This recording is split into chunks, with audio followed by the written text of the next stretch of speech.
महाराष्ट्रातील एका छोट्या गावात घडलेल्या एका घटनेचा आधार घेऊन या गंभीर विषयाची सुरुवात करण्यात आली आहे।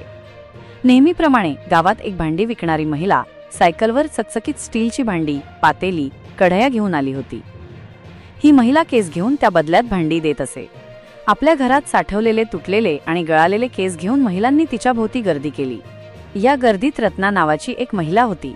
क्षणिक लालसेपोटी रत्नाने देखील 2 मुठीभर केस देऊन एक सुंदर स्टीलचे पातेले घेतले। ते पातेले घरी आणून तिने स्वच्छ धुतले आणि त्यात भाजी बनवली। भाजी स्वादिष्ट झाली, ज्यामुळे रत्नाला आनंद झाला की कोणताही पैसा न देता आपल्याला नवीन भांडे मिळाले। पण रत्नाच्या आयुष्यात एक मोठे वादळ येणार होते याची तिला कल्पनाही नव्हती। रत्ना आणि तिच्या कुटुंबाने, पतिमुलांनी त्या भांड्यात बनवलेली भाजी खाल्ल्यानंतर जे घडले त्याने संपूर्ण महाराष्ट्राला हादरा बसला। रत्नाला समजत नव्हते की तिच्यासोबत असे काय होत आहे। तिच्या गावात ज्या महिलांनी केस देऊन भांडी घेतली होती त्यांच्या आयुष्यातही असेच विचित्र आणि भयानक बदल घडून आले। या घटनेनंतर केस देऊन भांडी घेण्याबद्दल लोकांमध्ये भीतीचे वातावरण पसरले। धार्मिक दृष्टिकोन, लक्ष्मीचे रूप विकणे।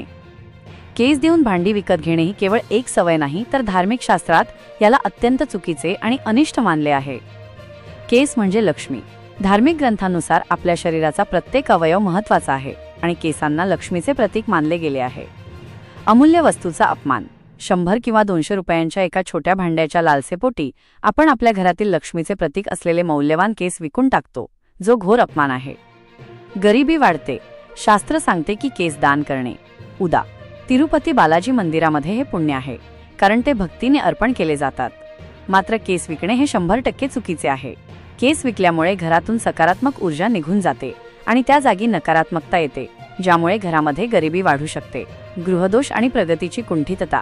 विकलेल्या केसांच्या बदल्यात मिळालेल्या भांड्यांचा वापर स्वयंपाक करण्यासाठी होतो। अशा भांड्यात अन्न शिजवल्यास किंवा खाल्ल्यास कुटुंबाच्या पोटात नकारात्मक ऊर्जा जाते, त्यामुळे घरात गृहदोष वाढतात, घरातील सुख समृद्धी कमी होते आणि कुटुंबाची प्रगती खुंटते। तसेच यामुळे पुरुषांच्या नोकरी आणि व्यवसायात अडथळे येऊ शकतात।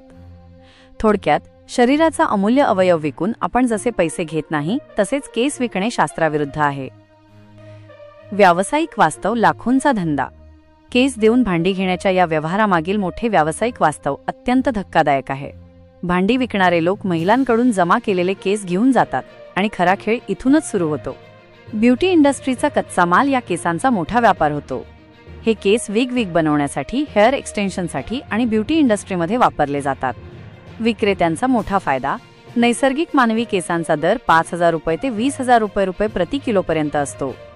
भांडी देणारे विक्रेते महिलांना एक छोटेसे भांडे देतात, ज्याची किंमत नाममात्र असते आणि जमा केलेल्या केसांवर हजारो रुपयांचा नफा कमावतात।